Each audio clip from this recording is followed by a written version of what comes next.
Au secours, j'ai une attitude toxique. Est-ce qu'il t'est arrivé de te rendre compte que tu avais des tendances toxiques, tu avais des attitudes toxiques, tu avais des comportements manipulateurs? Parce que lorsque tu te regardes dans le miroir, tu n'es pas fier de toi, tu as honte, tu te sens coupable, tu te demandes mais d'où vient ce comportement? Pourquoi est-ce que je suis comme ça? Si c'est ton cas, cette vidéo est pour toi.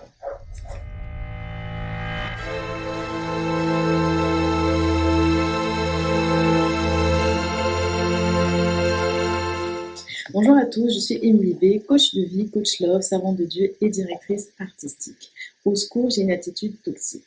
Il arrive souvent de se rendre compte qu'on a des comportements toxiques. Oui, ce ne sont pas que les autres. J'ai eu à faire des vidéos précédemment qui parlaient des différents types de personnes toxiques, des 8 types de personnes toxiques. J'ai eu à faire d'autres vidéos qui expliquaient comment sortir d'une relation toxique ou encore pourquoi est-ce qu'on attire à soi que des personnes toxiques. Mais ce ne sont pas que les autres.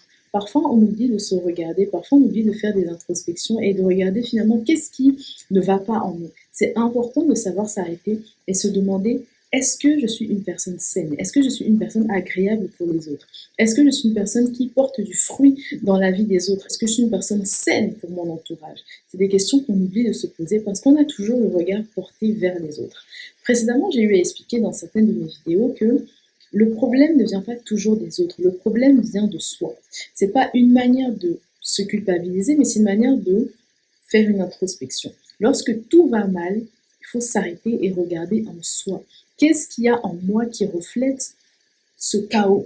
Qu'est-ce qu'il y a en moi qui reflète ces problèmes qu'il y a autour de moi? Qu'est-ce qu'il y a en moi qui détruit mon atmosphère finalement? Et lorsque vous allez découvrir les problèmes qu'il y a en vous, lorsque vous allez découvrir les failles qu'il y a en vous, et que vous allez les réparer, vous allez voir que tout va s'éclaircir. Vous allez comprendre beaucoup plus de choses. Vous allez comprendre ce qui vous arrive, vous allez comprendre ce que vous vivez et vous allez pouvoir réparer les choses. Il y a ce qu'on appelle les blessures de l'enfance. Il y a la blessure de l'abandon, il y a la blessure de la trahison, il y a la blessure de l'humiliation, la blessure de l'injustice, la blessure du rejet. Toutes ces blessures-là sont des choses qu'on peut vivre dans l'enfance, mais on peut aussi le vivre à l'âge adulte. Et ce sont des chocs, ce sont des failles, ce sont des événements ou des successions d'événements qui détruisent notre cœur, qui détruisent notre estime personnelle, qui détruisent notre confiance en nous, qui détruisent même notre capacité à avoir de l'espoir, qui détruisent notre foi. Ce sont des événements qui sont là pour nous bombarder, pour nous attaquer. En fait, ce sont comme la parole de Dieu appelle ça les traits enflammés de l'ennemi. En fait, ce sont des assauts qu'on reçoit parfois. C'est vrai que parfois, on peut les recevoir parce que le diable est en furie contre nous. Le diable ne veut pas nous donner la possibilité d'accomplir notre destinée. Mais parfois, nous vivons aussi ces choses-là à cause de nos propres erreurs. Parfois, on rentre dans des relations alors qu'on savait très bien qu'on ne devait pas y entrer. Parfois, on noue des connexions. Parfois, on accepte des opportunités qui ne sont pas bonnes pour nous. Parfois, ça peut être le fruit de l'ignorance et la parole de Dieu nous dit que le peuple périt faute de connaissance. Mais parfois, ça peut être aussi le fruit de la désobéissance. Tu sais très bien au fond de toi que tu ne dois pas poser cette action. Tu sais très bien au fond de toi que tu ne dois pas nouer avec cette personne-là, mais tu le fais quand même parce que tu écoutes tes émotions.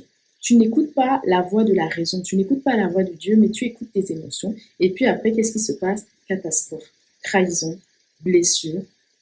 Et finalement, ça te détruit. Lorsque nous avons à vivre ce genre d'événements, que ce soit la trahison, l'humiliation, l'injustice, toutes ces choses-là, ça nous déforme. Ça change notre comportement premier parce que personne n'a été créé toxique, personne n'a été créé mauvais, personne n'a été créé malsain. Ce sont des choses qu'on développe avec les blessures intérieures. Lorsque vous voyez une personne qui est vraiment méchante, lorsque vous voyez une personne qui fait le mal, la première des questions que vous devez vous poser, c'est qu'est-ce qui a fait en sorte que cette personne devienne comme ça? Lorsque vous voyez un bébé innocent, un bébé n'est pas capable de méditer le mal. Comment est-ce qu'on passe de l'état de bébé à un état monstrueux? Il y a tout un processus, il y a toute une succession d'événements, il y a tout un tas de blessures, il y a tout un tas de souffrances qui amènent une personne à devenir comme ça. Peut-être que c'est ton cas, peut-être que tu as fait des choses horribles et que tu ne sais plus, tu as envie de changer mais tu ne sais plus comment faire. La réponse se trouve dans la guérison de ton âme. Peut-être qu'il y a des personnes par exemple qui ont vécu dans des familles où il y avait beaucoup de critiques. On critique du matin au soir, on se met devant la télé, on se moque du physique des autres, on insulte les autres, on se moque, on critique. Et lorsque tu vis dans un environnement, une atmosphère comme ça, quand tu vas grandir, tu vas faire pareil. Peut-être que tu vas penser que tu es une bonne personne parce que tu fais du bien aux autres, mais ce qui sort de ta bouche, finalement, c'est du poison. Ce qui sort de ta bouche est toxique, vous voyez. Donc là, maintenant, ce qu'il faut faire, c'est, il y a toute une rééducation à faire. Il y a des personnes qui étaient dans des familles où on tapait, où c'était les coups entre frères et sœurs, où c'était les coups entre papa et maman, où c'était les coups, où c'était la violence. Qu'est-ce qui se passe? À un moment donné, tu ne sauras pas parler un autre langage que celui de la violence, parce que les familles, de telles familles, sont des familles où on ne sait pas s'exprimer autrement que par la violence. En fait, la violence devient comme un mode d'expression. Ce n'est pas tant pour faire du mal à l'autre, mais au fond, c'est un mode d'expression qui n'est pas bon. Et lorsque tu grandis, tu ne sais que fonctionner par ce mode d'expression et ce langage qu'on t'a appris lorsque tu étais jeune. Il y a des familles où les personnes sont vraiment hautaines. Elles ont l'impression, voilà, elles inculquent à leurs enfants que vous êtes les meilleurs et les autres sont mauvais. Vous êtes les meilleurs et les autres ne sont rien. Vous devez marcher sur les autres, vous devez écraser les autres. Qu'est-ce qui se passe? Lorsque tu grandis, tu ne sauras que développer ce mode de fonctionnement. Tu ne sauras qu'écraser les autres, tu ne sauras que te croire et te trouver supérieur aux autres. Donc qu'est-ce que tu vas faire? Tu vas devenir toxique. Tu vas toujours chercher à humilier les autres pour te sentir toi valorisé quelque part. Donc vous voyez qu'il y a un travail d'introspection à faire, il y a un travail de recherche à faire. On doit sans cesse chercher pourquoi est-ce qu'on agit de telle ou de telle manière. Et la réponse est toujours là. Simplement, parfois, on est toujours centré sur les autres. Le problème, c'est pas forcément les autres. Le problème vient de soi en tant que tel. Le problème vient de ce qu'on a en nous. Le problème vient de notre âme parfois qui crie, de notre cœur qui crie vraiment, qui a besoin d'être guéri, qui est en souffrance. Il y a un moment donné où il faut apprendre à s'arrêter. Il y a un moment donné où il faut apprendre à se calmer.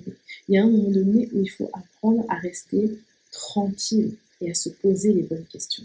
Alors je te rassure, tu n'es pas une horrible personne, tu n'es pas quelqu'un de mauvais, tu es simplement une personne blessée et il y a des solutions pour remédier à ça. Dis-moi en commentaire, est-ce que cette vidéo t'a plu?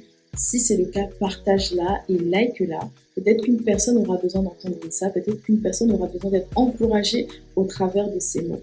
Et si tu as envie de changer les choses, si tu as envie de guérir de tes blessures émotionnelles, c'est simple. Clique sur le lien de mon site internet dans la barre de description et prends un appel découverte ou alors book ton coaching guérison émotionnelle et là je serai à même de t'accompagner vers la guérison émotionnelle, de t'accompagner vers la restauration de ton cœur, la restauration de ton âme. Je serai à même de t'aider à guérir de tes blessures suite à des relations abusives, suite à que ce soit des relations familiales, que ce soit des relations amoureuses, que ce soit des relations amicales. Je serai à même de t'aider à te retrouver afin que tu deviennes toi-même, afin que tu deviennes la personne que tu as été créée au commencement. La parole de Dieu nous dit, le psalmiste David nous dit dans la parole de Dieu que je loue l'Éternel parce que je suis une créature si merveilleuse. Sache que tu es une créature merveilleuse. Simplement, tu as besoin de te redécouvrir. Simplement, tu as besoin de faire table rase du passé et de fleurir pour aller vers l'avenir. Voilà, je n'ai plus qu'à te dire à très vite.